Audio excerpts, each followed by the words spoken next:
Hello and welcome to the Strong, Healthy, Happy podcast.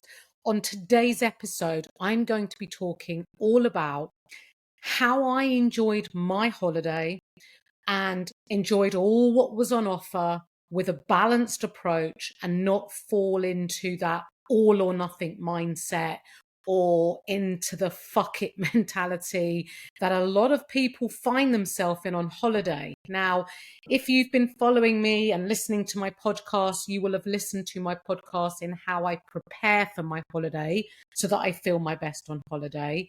And I know a lot of you are trying to achieve that too, because you want to feel confident in how you look and feel on holiday, especially if it's a beach holiday and you're wearing less clothes.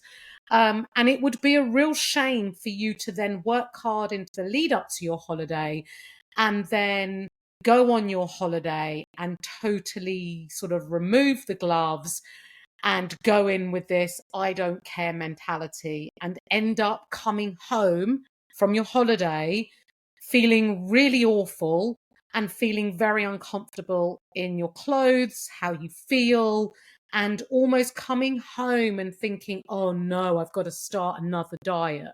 And it's this yo yo cycle that I want to try and help you come away from, because you can absolutely go on holiday, have fun, enjoy the foods and the experiences, make memories, take part in everything, not feel restricted in any way.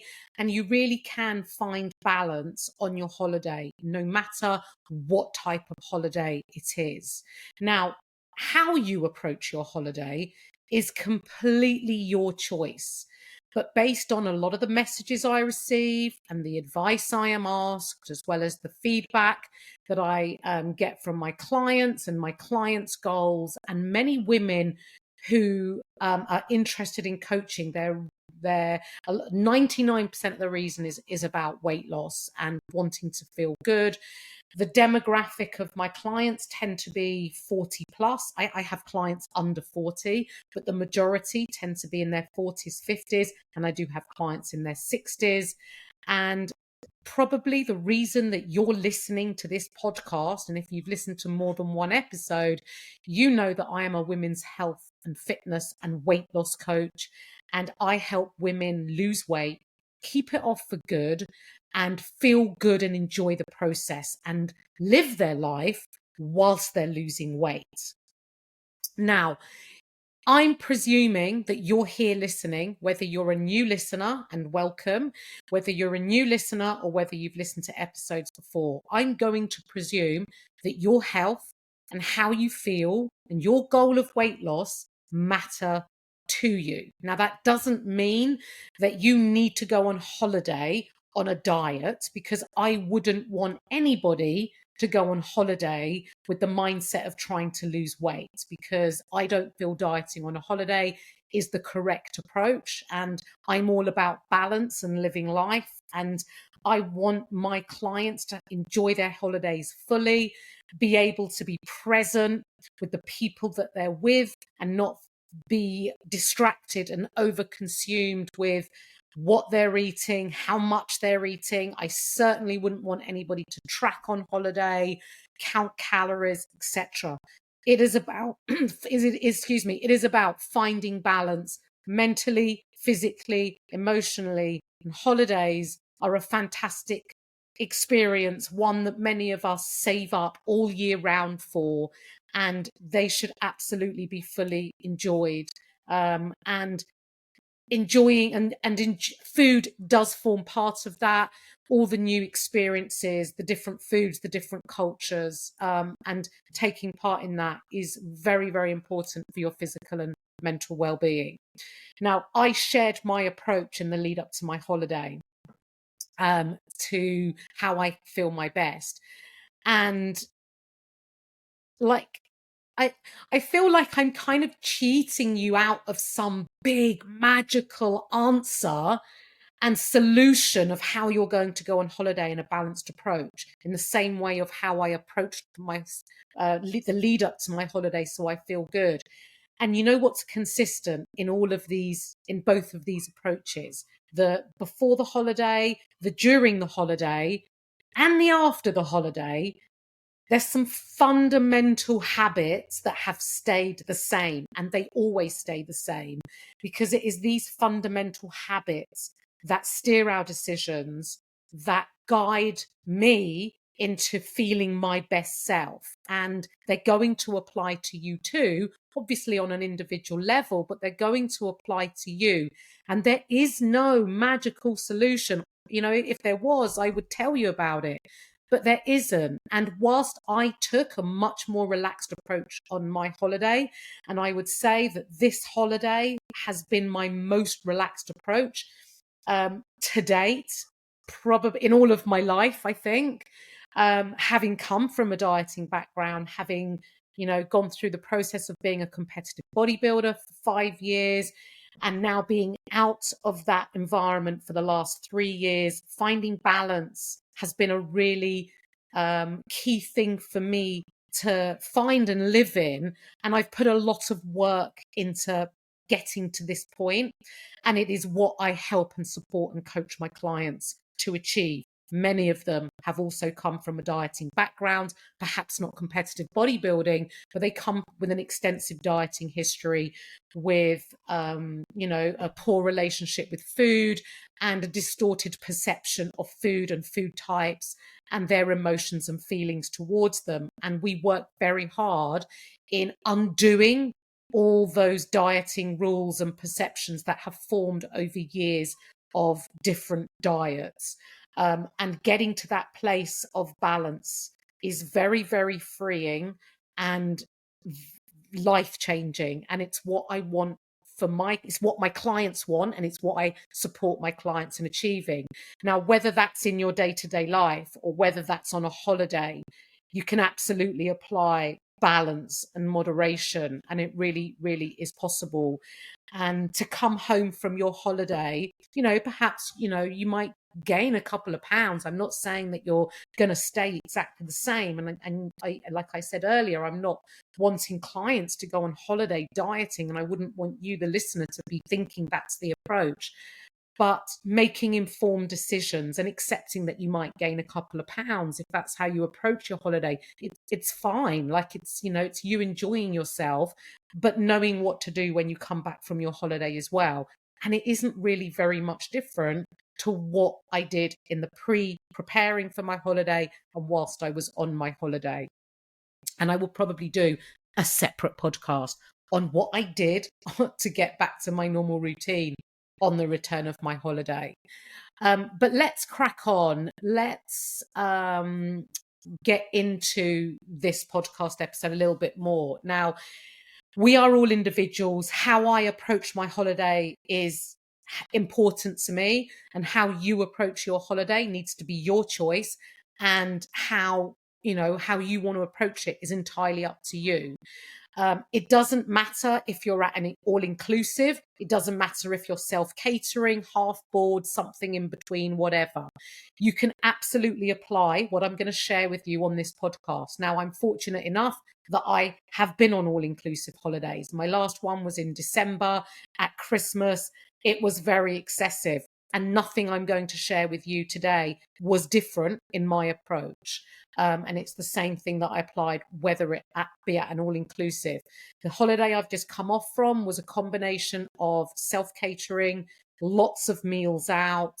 We moved around. Some accommodation was including breakfast, but we did eat out a lot of the time.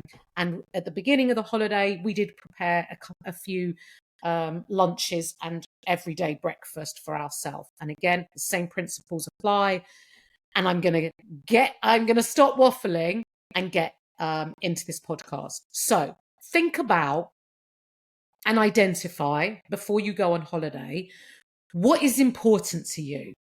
Because what's important to you might be different to what's important to me. So you think about and identify what is important to you and how you want to feel during and after your holiday. And think about that, because that will kind of guide your decisions when you're on holiday. You might take a I don't care approach, and that's okay as long as you're prepared for the consequences that come along with that. What are those consequences? You're likely to gain weight. You may not feel so great in yourself, your body, as the holiday progresses, and that approach accumulates as the holiday goes on. You may come home, you may, not feel your best self. But if that's your choice, that's your choice, as long as you own those consequences. If you want to find balance and you want to feel good, then you can absolutely achieve that and still enjoy some indulgences. Now, let's talk about what I did on my holiday, and then you can take from this whatever you choose to and apply it on your holiday. Now, let's start with food and meals and those types of things. Now, if you've been listening to me a while, you will know and understand the importance of protein. And if you haven't listened to a previous episode, I can't remember the number, I will link it in the show notes, but it's titled "What's the Hype About Protein?" And I explain why protein is important, and also, as well as why it's important as a macronutrient for your health, also for a weight loss goal, why including protein is important. Really do take a listen, because understanding why you need to do something is really important. But when I approach my food and I create a meal, whether that's in a restaurant or I'm making one myself, I always think, right then, what's my protein in this meal? I then think about my veg, and that can include vegetables or salad, or perhaps fruit, depending the type of meal. And then I build my meal with the basis of plenty of protein and a shit ton of veg, salad or fruit or all. When you apply those principles, so I had in my first part of my holiday was self-catering. We went to the supermarket and my breakfasts didn't look too different to what I have at home. We bought meat slices, eggs, yogurts, fruits, the tomatoes and cucumber and salads and peppers were delicious out there. We had quite a European breakfast, or is that known as a continental breakfast? And yes, we still had, because I've got 3 kids, they still like the croissants and the pastries and the Nutella, etc. But by preparing a meal that is a breakfast meal that is high in protein, with, we boiled the eggs one morning, we poached them, but however you prepare your eggs, they're a great source of protein, alongside sliced assorted meats, some feta cheese, yogurt and fruit, some carbs like bread, and some fats comes from the feta. And some mornings we had some avocado. Now, if I wanted to go on to a pastry, I can absolutely do that. But by having had a full high protein breakfast with added veg, the likelihood is that I don't have that much space left for the pastries and the croissants. So I'm not going to eat. I tend to eat a lot less. Sometimes just a taster is good enough to feel satisfied, just to see what it's like. Sometimes I find those pastries, they look great, but they're very disappointing.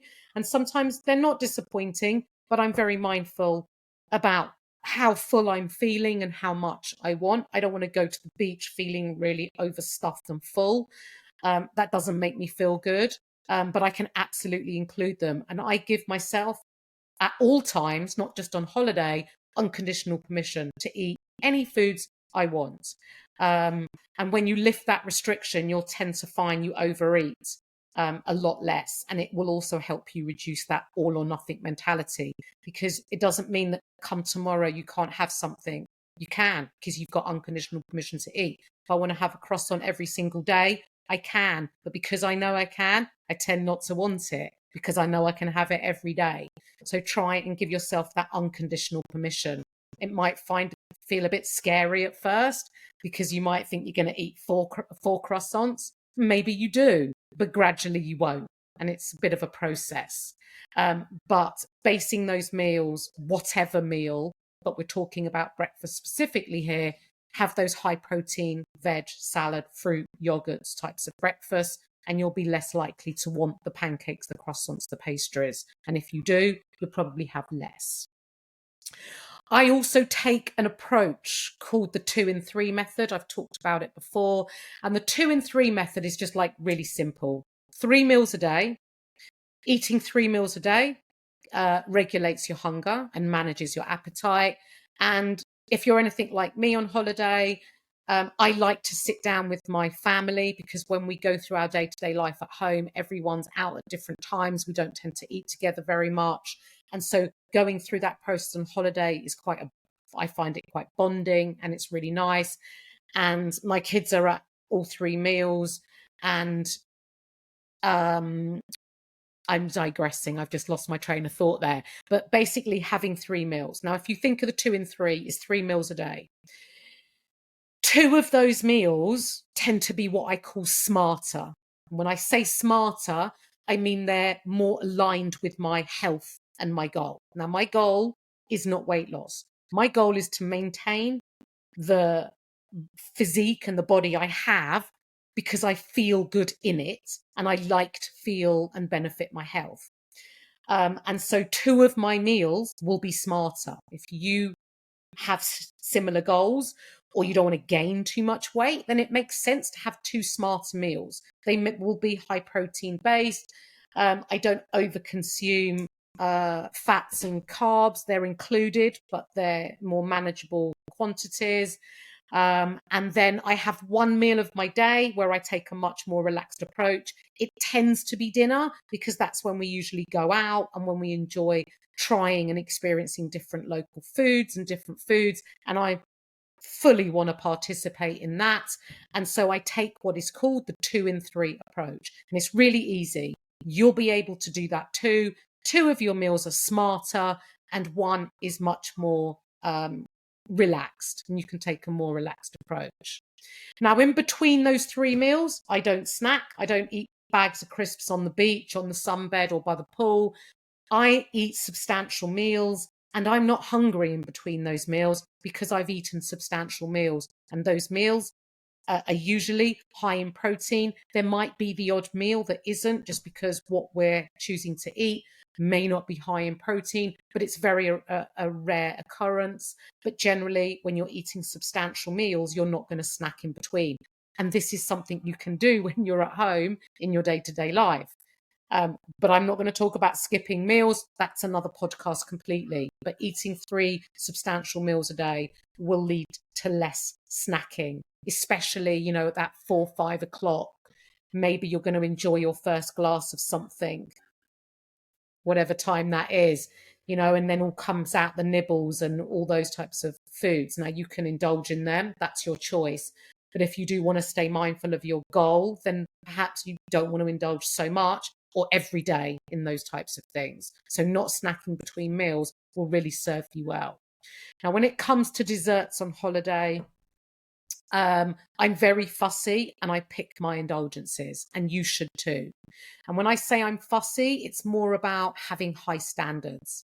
If I want a dessert or an ice cream or whatever it might be, if I take that first mouthful and it's all a bit disappointing, I'm not going to just eat it for the sake of it or because I've paid for it. I have high standards. I'm not a bin, and I'm not going to just shove food in the bin because if I don't enjoy it. I have to really bloody enjoy something to continue eating it. And I eat it very mindfully, and I enjoy every mouthful. So when it comes to picking your indulgences, whether that be from cocktails, alcohol, desserts, eating the bread, what they put on the table perhaps before a meal, pick your indulgences, because if you are enjoying them all and you're overindulging, then obviously there are consequences that come alongside that. So pick your indulgences if you just want to stay mindful of how you feel, because overindulging doesn't always make us feel great. No one likes feeling overfull, overstuffed, too many rich foods. So pick your indulgences. It just makes sense, and have a high standard.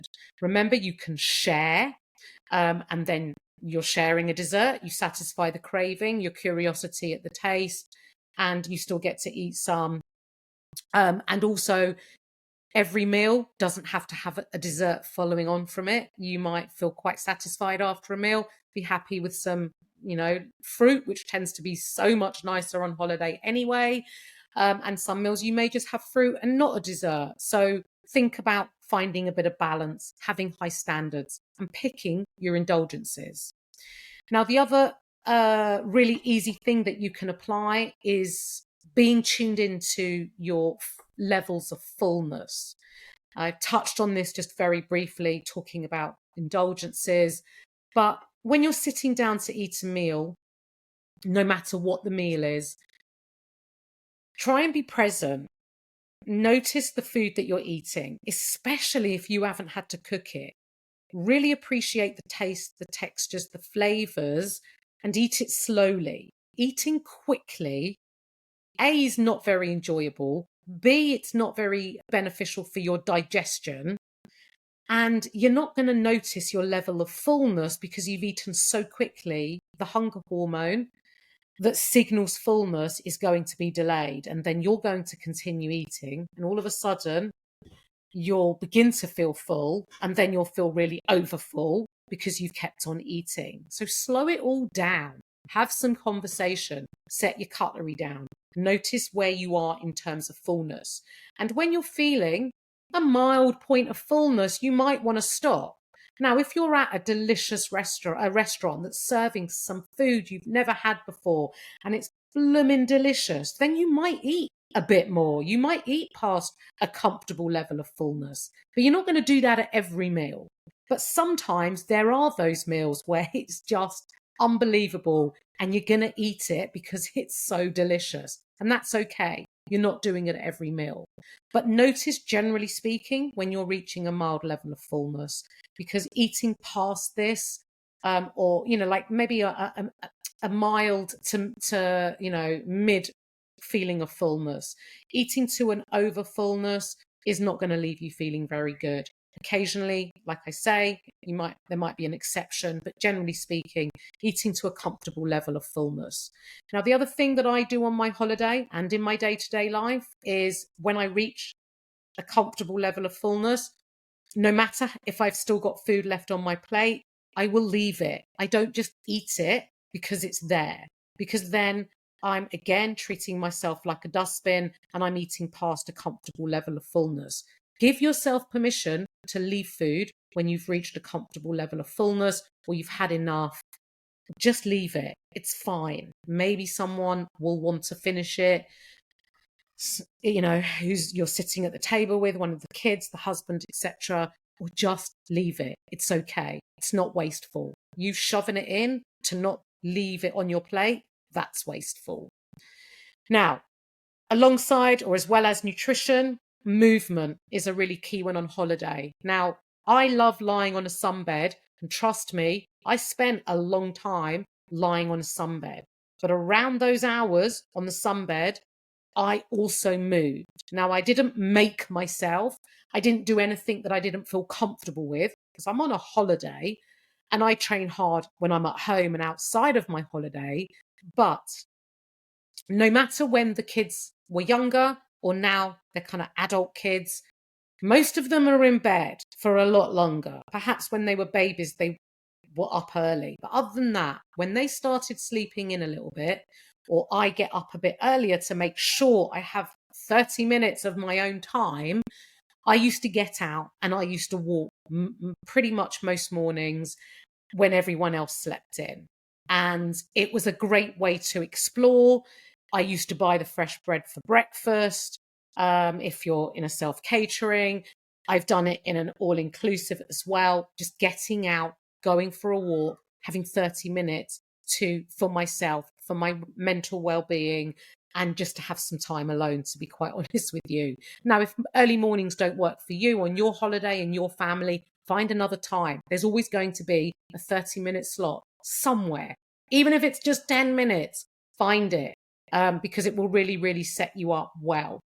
The other thing I did to encourage movement is if anyone said, will someone come in the sea with me or in the pool? I'm always the first one up because it's movement, it's mucking about. It's also good quality time, making memories, doing things with the kids when I don't usually spend that much time with them when we're at home because they're older and everyone's doing their own thing and etc. So I was always the first one in, mucking about, doing things, up and about. We walked everywhere. So no matter if it was to and from the beach, this way, that way, to the shop, back from the shop, we walked everywhere. I've been on resorts before where they're quite large hotel complexes, and they have like a resort bus, and it picks up everyone from, say, one place and takes them to the other side of the complex. I've never taken one of those buses. I walk everywhere, and it's doable, and you can do it.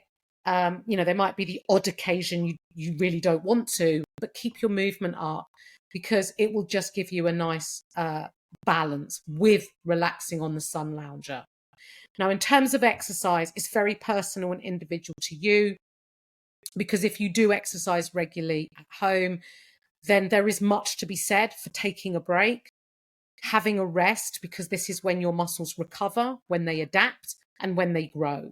And the stimulus that you've been placing them under from your regular training, rest is really beneficial. But if you do want to exercise and it doesn't feel like a chore, then go for it. On my recent holiday, there was no gym, but I love running.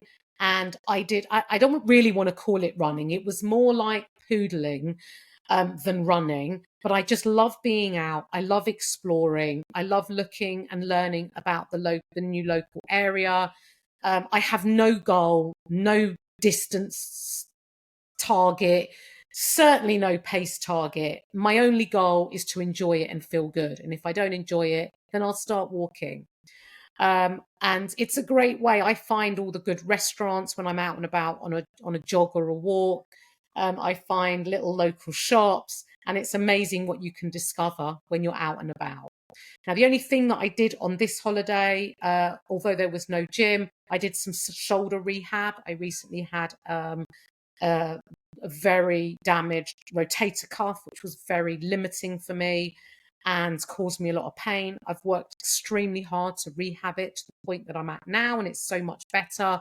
And not keeping those muscles stimulated regresses my progress. So I took a band, I used a filled bottle of water, and I maintained some of my exercises. I didn't do them daily, but I did them whenever I reminded myself I needed to do them. And actually, moving my body just made me feel good. But do you need to exercise on holiday? No, it's a choice, and you do it if you want to. As long as you're sort of moving and walking, that's all good. When it comes to alcohol, and I've talked about alcohol on previous podcasts, I'm not anti-alcohol. For me personally, as I've got older, I actually don't like how alcohol makes me feel. And usually one or two is enough. Whatever it is that I'm drinking is enough. I just don't feel good from it. That's me personally. Maybe you don't feel that way. But alcohol is your choice. And, if, like, obviously in general day-to-day life, reducing your alcohol makes sense if your goal is weight loss. On holiday, that's not what you're striving for, and alcohol plays a part of that, and you should absolutely enjoy some cocktails or whatever drink you enjoy. But I would recommend that you think about how much you're drinking, especially if it's not making you feel good. And when I say not making you feel good, I don't mean in the moment, because you probably do feel good in the moment, but I'm talking about how it impacts you the following day. And if you're feeling low mood, a real lack of energy, and a drive to eat shit food, is it really serving you? And are you really feeling good from it? And really be honest with yourself. I find that one or two is enough to enjoy the drink, enjoy the taste, enjoy if it's a cocktail, enjoy, having a drink, playing cards with my kids. I'm happy. How you approach your alcohol is your choice, but really think about how you feel as a result, and be honest with yourself. Yeah, okay. So I'm just going through my notes. Okay, so let's talk about sleep, because this is another fundamental habit, guideline that I have in my day-to-day life, and as well as on holiday. Like, I'm 54, I'm in menopause. I need my sleep. I'm not a 20-year-old that can party all night and survive on 3 hours of sleep. I need my sleep. Now, you might differ from me. You might be younger listening to this podcast. Generally, most women that I coach, sleep is a huge factor because poor quality sleep makes you feel moody, leaves you with low energy. And I'm going to come on to all the other negatives. But first, I've jumped ahead of myself. Now, I know on holiday, we're taking a more relaxed approach. I took a more relaxed approach. I went to bed later than I do at home, right? It's not like I'm tucked up in bed on holiday at 9 o'clock. I'm still out, right? And I'm still enjoying myself. But having the odd late night here and there is one thing. You're on a holiday and you might be going to bed a little bit later on your holiday than you do on, say, a Monday night when you've got work and you've got the whole week ahead. But, even from just one poor quality night's sleep, it can leave you moody, low energy. It can make you feel a lot more hungry because your hunger hormones get skewed. That's your leptin and your ghrelin. Your ghrelin signals your hunger. Your leptin signals your fullness. They can get skewed. And if you're feeling low energy, your body's a very clever thing. It sends you a signal and drives you to eat because it's feeling low energy. And it's not conducive to just the way you want to feel. And so try and get some good quality sleep. Yes, you're in a more relaxed approach. Yes, it might be a bit later, but really try and get a good 6 to 8 hours if you possibly can. So I'm going to wrap up because they're the last thing that I can talk about actually is hydration. Now, if you're in a hot country, hydration is really key. It's key when you're at home and it might be cold. Hydration is really important. It benefits your health. It also can help you manage your hunger because often we feel thirsty, but we go to look for something to eat. So increasing your hydration is really key on holiday. Dehydration is not a nice feeling and it can make you feel with a headache and not feel great. And it's not good for your health and your body. So keep your hydration levels up. How much should you drink? I can put a number on it, but I'm going to give you a really simple tip. When you go to the toilet, you look at the color of your wee. And if it's not a pale straw yellow, you need to drink more, especially if it's a very dark yellow. You really need to drink more. And that's a really good indication of your level. So get plenty water. If you're somewhere where you have to get bottled water, have plenty of it. Get bigger bottles. On my holiday, myself and the kids and the husband, we took the metal lined water bottles because it keeps the water cold. We take them to the airport empty. All the London airports have water taps and we fill them up at the airport. And then we've got them for the holiday. So we may buy bottled water, take them with us in our beach bags, but we also fill up the metal bottle so it keeps the water cold. And then whatever's left in the plastic, we kind of drink first, but then we've got the water bottle. And it's just a really good idea in how to keep your water cold, depending on the type of holiday you're on. If you're on an all-inclusive and there's access to water all the time, or there's waiters bringing you drinks all the time, that's that type of holiday. But generally, you don't want to get caught short, making sure that you're keeping your hydration levels up. Now, my final piece of advice is before you go away on your holiday, really think about what it is that you want from your holiday and how you want to feel on your return. And this will help you come up with your approach. And however you decide to approach your holiday is entirely your choice. There's no right way and there's no wrong way. It's the way that suits you and the way that you enjoy your holiday with your family and what you want from your holiday and how you want to feel on your return. Do what's important to you and remember how you want to feel. So for me personally, I love feeling good, but sometimes that might mean sharing a pizza with my kids. It might at other times be me choosing a tuna salad. It might mean sometimes I'm choosing the dessert or the ice cream, and at other times I'm having the fruit platter. So it's about choosing and doing what's right for you and finding a balance between the two. However, that balance in what ratio is right for you. But you can absolutely go on holiday and have a great time and approach your holiday in a moderate approach, if that's the way that you do want to approach your holiday. It is absolutely possible. Now, if you have specific questions as a result of listening to this podcast, please feel free to message me or contact me. All my contact details and my social media, which is probably the best way to message me, is in the show notes. Please reach out. And if you feel that coaching would benefit you, I have a new group coaching starting on the 1st of August.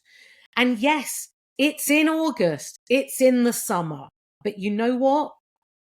Taking care of your health isn't just a time to do when everything's perfect. Taking care of your health is understanding how to do the best for yourself around your life, and holidays and summer and living life and social occasions and barbecues and parties and nights out with the girls. That is a part of life, and you understanding how to manage your goal around life. The summer is a brilliant time to start. So if you're interested in finding out more about my new group coaching 6-week program, it starts on the 1st of August and the application link is in the show notes. Don't forget to share me with your friend, leave a comment, leave me a review, follow the show, and I look forward to catching up with you on the next one.